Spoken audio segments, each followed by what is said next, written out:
at the CEO Experiment Lab, and today we have a very cool experiment for you guys.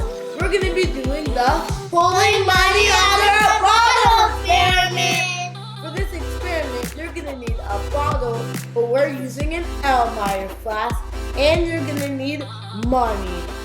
Now we're going to start the experiment. So I bet you that you cannot do this. Take it. I bet you can't pull this and get it out. Because you can't get it out. Oh! Okay, let me try. Let's see. Oh!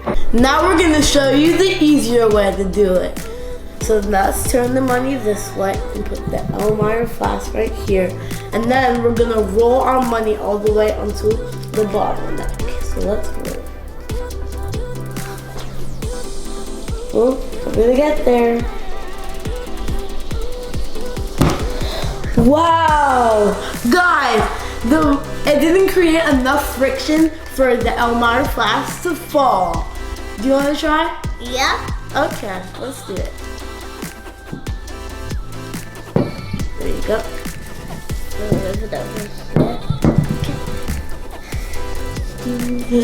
Let's roll it. Yeah, I'm doing it. Yep, you got it. You got it. Wow. I hope you guys enjoyed the video. Thanks for watching. Make sure you like and subscribe. Hit the notification bell to know when we post a new